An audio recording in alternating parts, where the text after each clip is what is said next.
नमस्कार फ्रेंड्स, कैसे हैं आप सब। आशा करती हूँ सभी बहुत अच्छे होंगे। मैं पूजा वेलकम करती हूँ आप सभी का आपके अपने यूट्यूब चैनल अंकित वास्तु ज्ञान में। फ्रेंड्स, सोमवार का दिन देवों के देव महादेव को समर्पित है।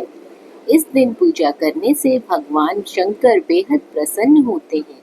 लोग आज के दिन व्रत भी रखते हैं। इस व्रत में भक्त भगवान शिव संग पार्वती जी की विशेष रूप से पूजा करते हैं। भोलेनाथ की पूजा अर्चना के दौरान व्रत कथा सुनकर लोग अपने व्रत को पूरा करते हैं। तो चलिए जानते हैं आज इस वीडियो के माध्यम से सोमवार व्रत कथा के बारे में। इसी के साथ साथ आपको व्रत की पूजन विधि भी बता देते हैं। कथा इस प्रकार है। एक समय की बात है, किसी नगर में एक साहूकार रहता था।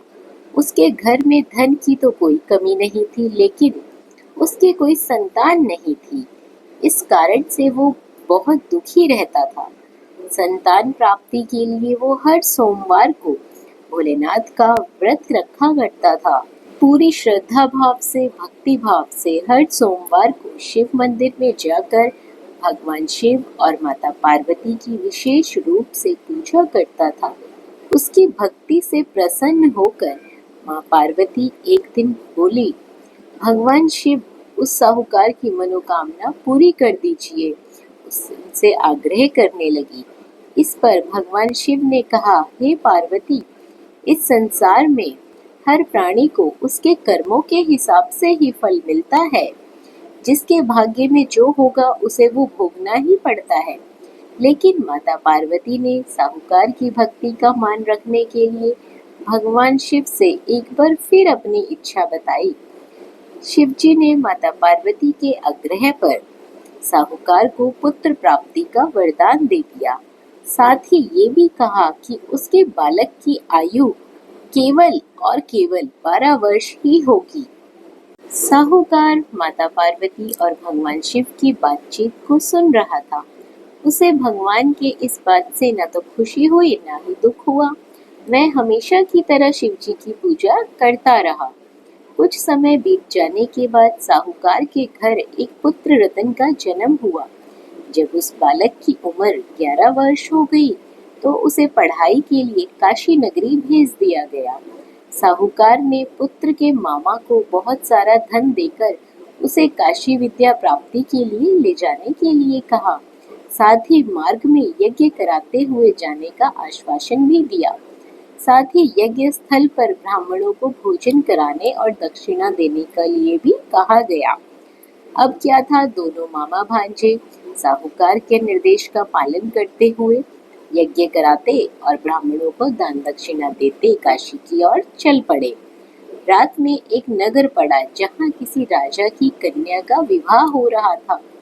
लेकिन जिस राजकुमार से उसका विवाह होने वाला था वो व्यक्ति एक आंख से काना था। राजकुमार के पिता ने अपने पुत्र के काना होने की बात को छुपाने के लिए एक चाल सोची।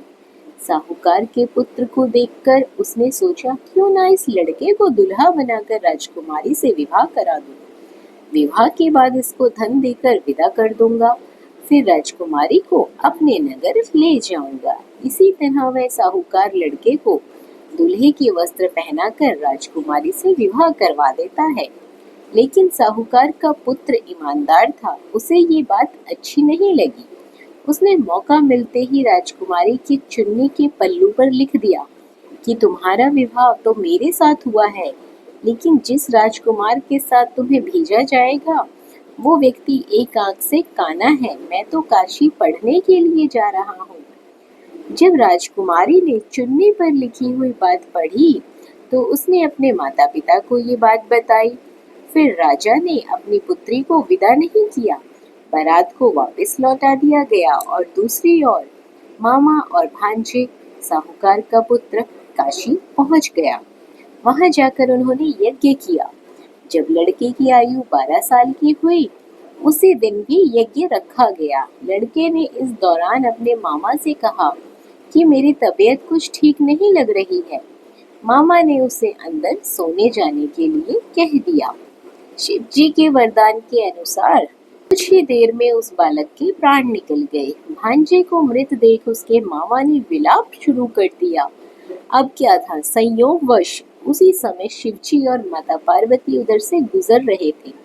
पार्वती ने भगवान से कहा, स्वामी, मुझे इसके रोने के स्वर सहन नहीं हो रहे, कृपा करके आप इस व्यक्ति के कष्ट को दूर करें। जब शिवजी उस मृत बालक के समीप आए तो बोले कि ये तो उसी साहूकार का पुत्र है जिसे मैंने 12 वर्ष की आयु का वरदान दिया था। अब इसकी आयु पूरी हो चुकी है तो इसे मृत्यु तो होनी ही है। लेकिन मातृ भाव से विभोर माता पार्वती ने बड़े ही प्रेम से कहा कि हे महादेव, कृपा करके इस बालक को आयु देने की आज्ञा अन्यथा कीजिए। इसके वियोग में तड़प तड़प कर इसके माता पिता मर जाएंगे। माता पार्वती के इतने आग्रह पर भगवान शिव ने बालक को जीवित होने का वरदान दिया। शिव जी की कृपा से उस लड़के का पुनः जन्म हुआ। इस तरह शिक्षा समाप्त कर लड़का मामा के साथ अपने नगर की ओर वापस निकल पड़ा। दोनों साथ चलते हुए उसी नगर में जा पहुंचे जहां लड़के का विवाह हुआ था। राजा ने लड़के को वहां पहचान लिया।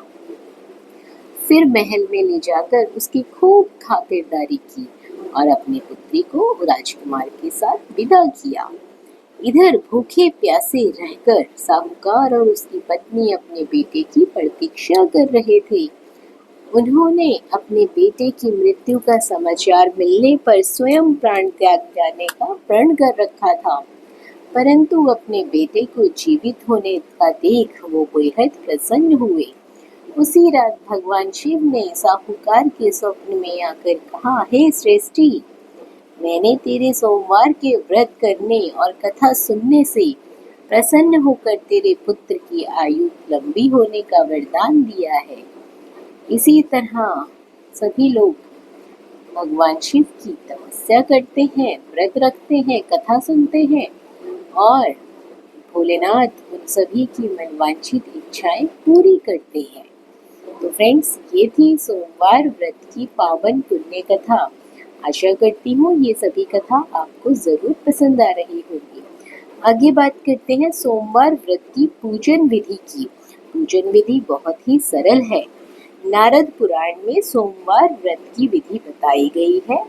इस दिन सुबह उठकर स्नान करके फिर शिवजी पर जल चढ़ाने के बाद उन्हें बेलपत्र अर्पित करने चाहिए। साथ ही भोलेनाथ के साथ साथ माता गौरी की विधिवत रूप से पूजा करनी चाहिए। इसके बाद व्रत की कथा सुननी चाहिए और संध्या काल में आप चाहें तो व्रत खोल सकते हैं।